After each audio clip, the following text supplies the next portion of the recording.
Good morning साथियों, आप सभी का स्वागत है दिशा कंपटीशन क्लासेस में। आज मैं फिर से आपको भारत के भूगोल में जो कल तक आपको पढ़ाया था हिमालय पर्वत श्रेणी के बारे में, उसके आगे बताऊंगा। हिमालय पर्वत श्रेणी में मैंने आपको कल बताया था कि उसे 4 भागों में विभाजित किया गया है। एक ट्रांस हिमालय, एक महान हिमालय, एक लघु हिमालय और चौथा शिवालिक हिमालय। कल मैंने आपको ट्रांस हिमालय तक का अध्ययन कराया था। उससे संबंधित जितनी भी चीज़ें थी वो मैंने आपको कल बता दी थी। आज मैं आपको उसका अगला हिस्सा महान हिमालय, जिसको हिमाद्री कहते हैं, उसके बारे में अध्ययन कराऊंगा। देखते हैं हिमाद्री के बारे में। आज देखते हैं, अगर हम मैप पर देखें तो कुछ इस तरीके से मैप बनता है भारत का।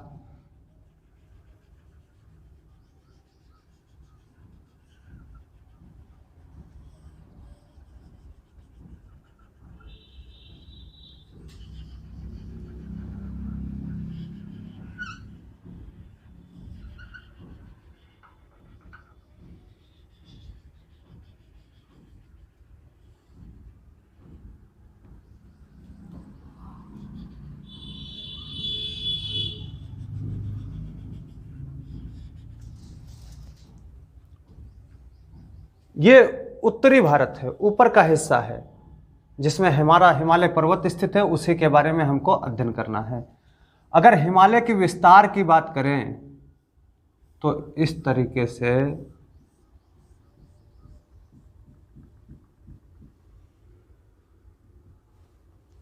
ये हिमालय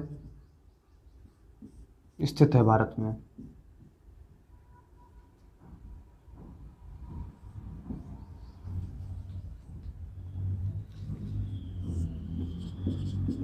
ये महान हिमालय हो गया,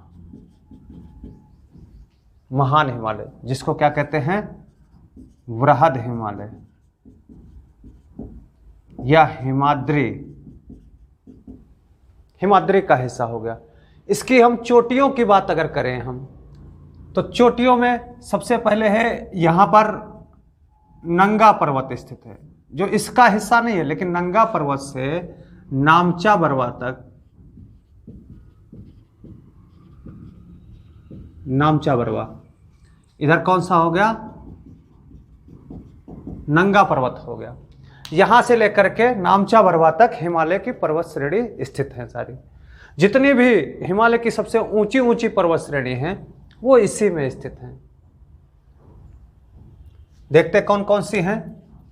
अगर आगे हम बढ़ते हैं, यहां आ जाते हैं सीधे नंगा पर्वत की ऊंचाई अगर हम की बात करें तो नंगा पर्वत की ऊंचाई 8126 मीटर है, 8126 मीटर है।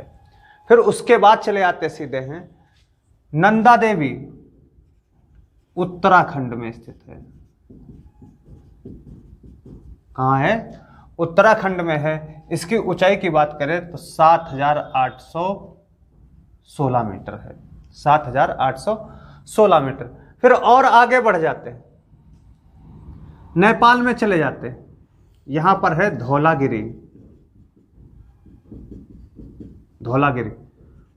उसके आगे बढ़ेंगे, धौलागिरी के आगे अन्नपूर्णा,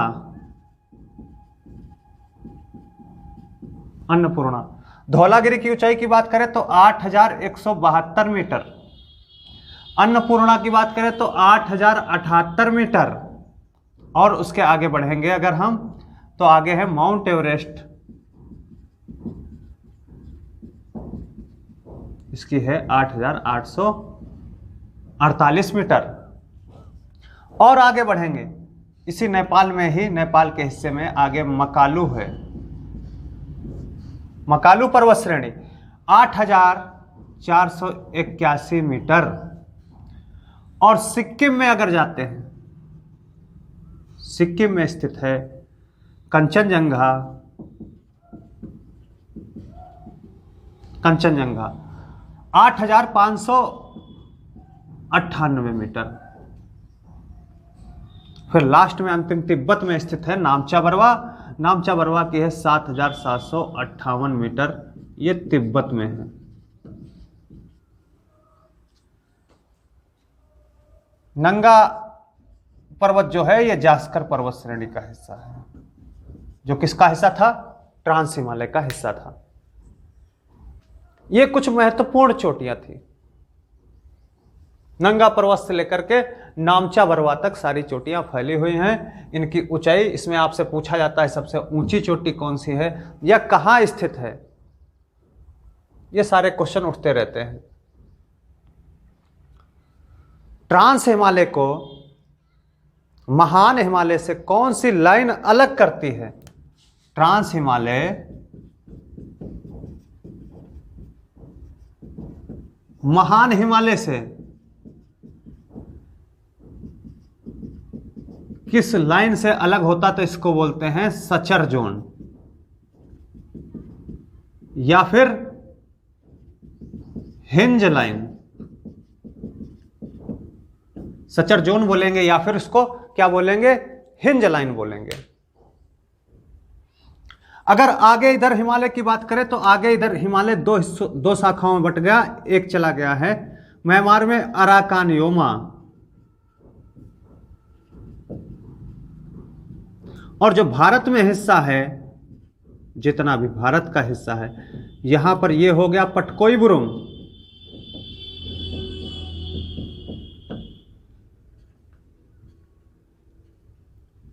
ये नागा हो गई, नागा पहाड़ी। ये मिजी या लुसाई पहाड़ी। अगर म्यांमार की बात करें तो उधर हो गया अराकान योमा की पहाड़ियां, और भारत में है पटकोई बुरुम, नागा, लुसाई। ये सब पहाड़ियां हिमालय का लास्ट वाला हिस्सा, जो अंतिम हिस्सा चला जाता है उधर, वो हो जाता है। ये आपका महान हिमालय से संबंधित कुछ चीजें थी। इसमें जैसे माउंट एवरेस्ट को सागर माथा बोलते हैं, कहां? नेपाल में। चोमोलुंगमा बोलते हैं,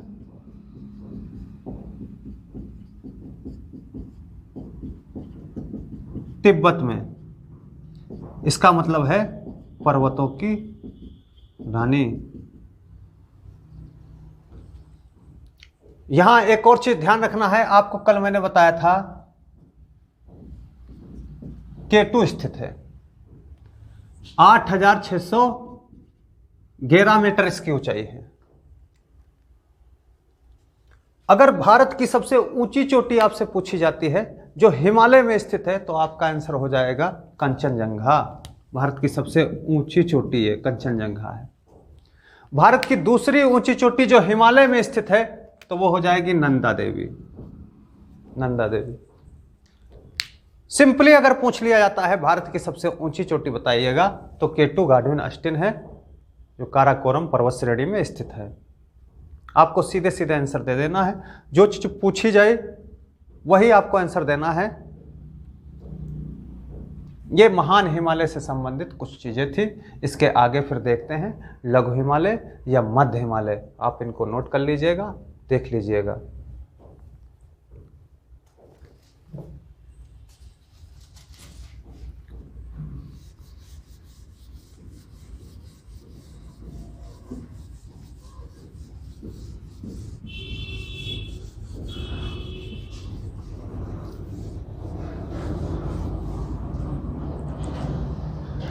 एक चीज और ध्यान रखना है, महान हिमालय में यमुनोत्री, गंगोत्री ग्लेशियर भी स्थित हैं। यमुनोत्री और गंगोत्री जैसे ग्लेशियर कहाँ स्थित हैं? तो महान हिमालय में। या ये कह सकते हैं गंगा और यमुना का उद्गम स्थान कहाँ पर है? तो महान हिमालय में स्थित है।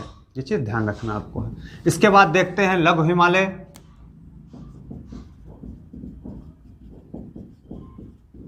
या मध्य या हिमाचल, ये नाम हो गए इसके, हिमाचल। ठीक, उसी के नीचे की जो लाइन है वो कौन सी है? मध्य हिमालय का हिस्सा हो गया।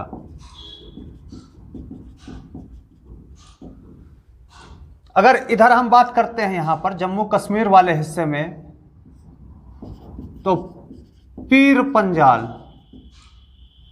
पर्वत श्रेणी, पीर पंजाल पर्वत श्रेणी जम्मू कश्मीर में जो हिस्सा है वहां पर स्थित है।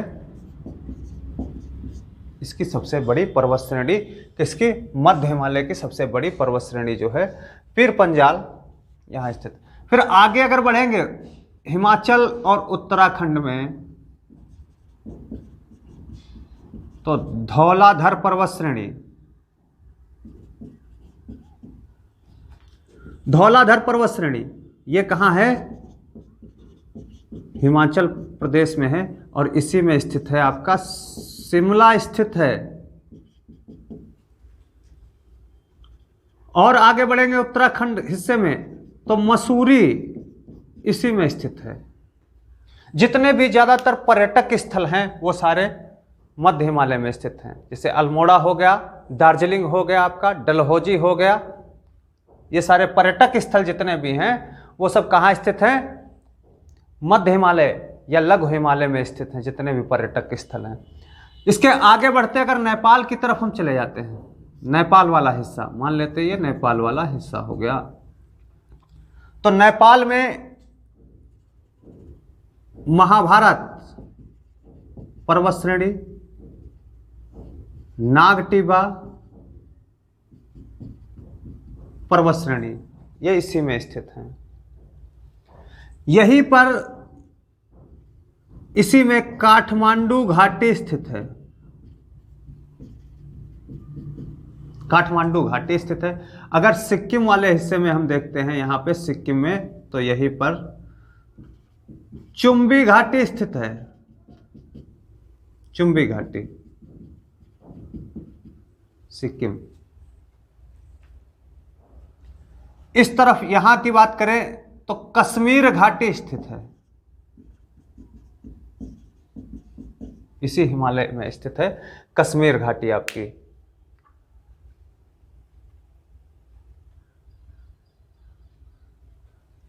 ये कुछ चीजें लघु हिमालय और मध्य हिमालय से संबंधित थी।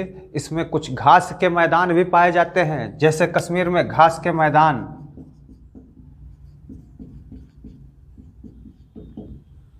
घास के मैदान कश्मीर में इनको बोलते हैं मर्ग, जैसे सोनमर्ग, गुलमर्ग, टनमर्ग, ये सब घास के मैदान हैं। ये सब कहाँ पाए जाते हैं? कश्मीर के अंदर पाए जाते हैं। और उत्तराखंड में घास के मैदान हैं, जैसे पयार, उग्याल, दुआर, दून, ये सब जो हैं ये सारे घास के मैदान हैं जो कहाँ पाए जाते हैं? उत्तराखंड में पाए जाते हैं, जिनको बोलते हैं पयार, उग्याल, दुआर और दून वगैरह। ये सब किस में स्थित हैं? ये सारे जो हैं ये मध्य हिमालय में स्थित हैं, लघु हिमालय में स्थित हैं।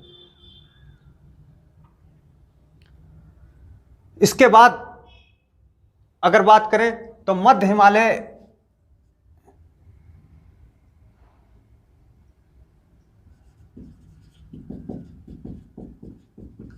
और शिवालिक हिमालय किस लाइन से अलग होते हैं, यह ध्यान रखना है। तो यह है मेन सेंट्रल थ्रस्ट। किससे अलग होते हैं? मेन सेंट्रल थ्रस्ट से अलग होते हैं। नहीं सॉरी, इसमें ध्यान रखना, मध्य हिमालय और महान हिमालय किससे अलग होते हैं? तो मेन सेंट्रल थ्रस्ट से अलग होते हैं। यह चीज ध्यान रखना आपको है कि किस लाइन से अलग होते हैं। तो मेन सेंट्रल थ्रस्ट से अलग होते हैं। यह आपका महान हिमालय से, मध्य हिमालय से संबंधित क्वेश्चन कुछ चीजें थे। और इसके बाद अगर हम देखते तो शिवालिक हिमालय की बात करते हैं।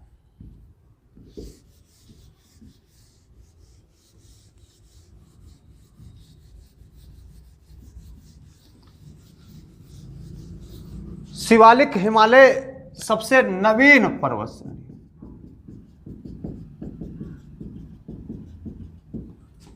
इसी को बाह्य हिमालय कहते हैं। सबसे निचला जो हिस्सा है शिवालिक हिमालय, अगर हम मैप पर देखें इसके बारे में,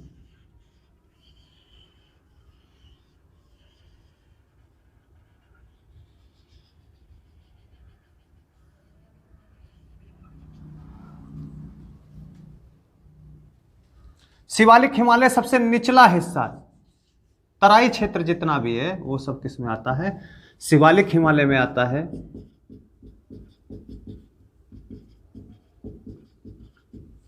शिवालिक हिमालय, इसकी कुछ चोटियां हैं, कुछ पहाड़ी हैं, वो आपको ध्यान रखना है।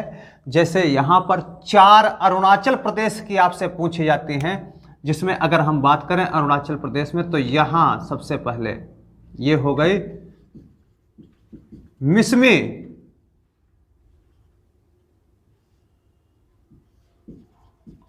अबोर, मिरी और डफला, ये क्रम ध्यान आपको रखना है। फिर आगे अगर इधर चले जाएंगे, बॉर्डर पर देखेंगे, तो ये हो गई पटकोई ब्रूम, उसके नीचे हो गई नागा पहाड़ी, और नीचे मिजोरम की बात करेंगे अगर, तो हो गई लुसाई।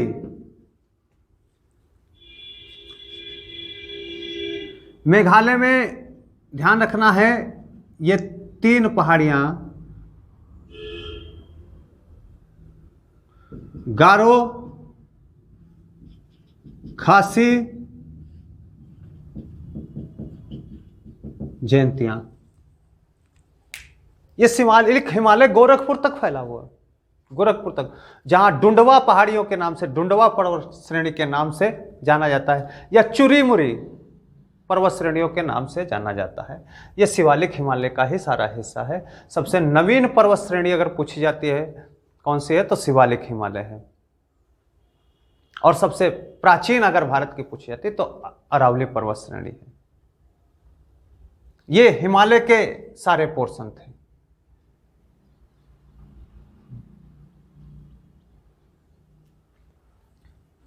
शिवालिक हिमालय मध्य हिमालय से किस लाइन से अलग होता है, तो मेन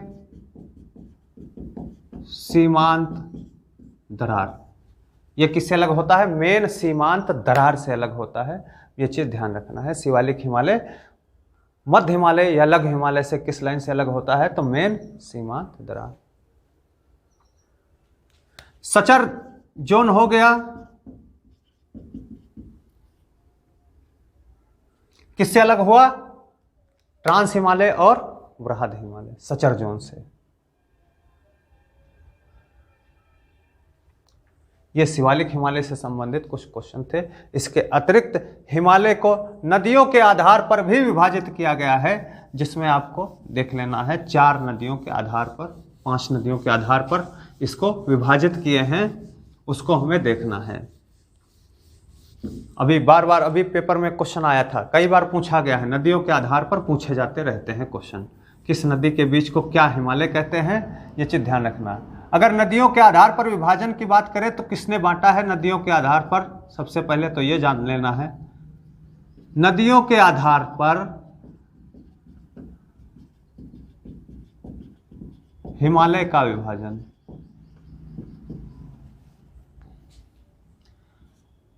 सिडनी बुर्नार्ड ने किया है। सिडनी बुर्नार्ड ने किया है। ये नदियों के आधार पर हिमालय का विभाजन इन्होंने किया, और किस तरीके से किया ये ध्यान दे लेना है। और किस नदी के बीच को क्या हिमालय कहते हैं, क्या बोलते हैं, इस तरीके से मान लेते हैं ये नदियां बनी हुई हैं। सबसे पहले सिंधु, फिर सतलज, फिर काली, फिर तीस्ता और उसके आगे ब्रह्मपुत्र। ये 5 नदियों के आधार पर हिमालय का विभाजन सिडनी बर्नार्ड ने किया था। 5 नदी। इसके मध्य 560 किलोमीटर की दूरी, ये 300 किलोमीटर की दूरी, और ये 800 किलोमीटर की दूरी, और ये हो गया 720 किलोमीटर की दूरी। सिंध और सतलज के मध्य को कहते हैं पंजाब हिमालय। सतलज और काली के बीच को कुमायूं हिमालय, और काली और तीस्ता के बीच को नेपाल हिमालय।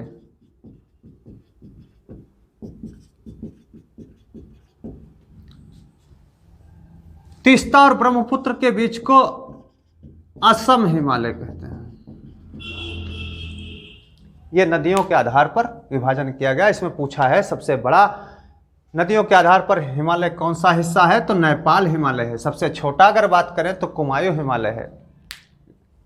किसने बांटा, तो सिडनी बर्नार्ड ने बांटा। किन नदियों के बीच में स्थित है, तो सिंध और ब्रह्मपुत्र के बीच में पूरा स्थित है। और सिंधु से सतलज हो गया, सतलज से काली, काली से तीस्ता हो गया, तीस्ता से ब्रह्मपुत्र हो गया। ये सारे हिस्से बताए गए हैं नदियों के आधार पर। मैंने आपको हिमालय से संबंधित जितने भी छोटे बड़े सारे क्वेश्चन जो भी एग्जाम में पूछे जाते हैं वो सारे मैंने आपको क्वेश्चन करा दिए हैं इसमें। इससे बाहर किसी भी एग्जाम में शायद क्वेश्चन कोई ना आए, अगर लेकिन इसके बावजूद आपको पढ़ते रहना है, बाहर से भी देखते रहना है। उम्मीद करता हूं आप सभी को अच्छे से समझ में आया होगा। ये सारे क्वेश्चन एक कॉपी बना करके आप इनको नोट जरूर कर लीजिएगा, क्योंकि बहुत ही उपयोगी क्वेश्चन सारे हैं। मेरे वीडियो को आप लोग लाइक करिएगा, शेयर करिए, सब्सक्राइब करिएगा। जय हिंद दोस्तों, जय दिशा, तय दिशा, धन्यवाद।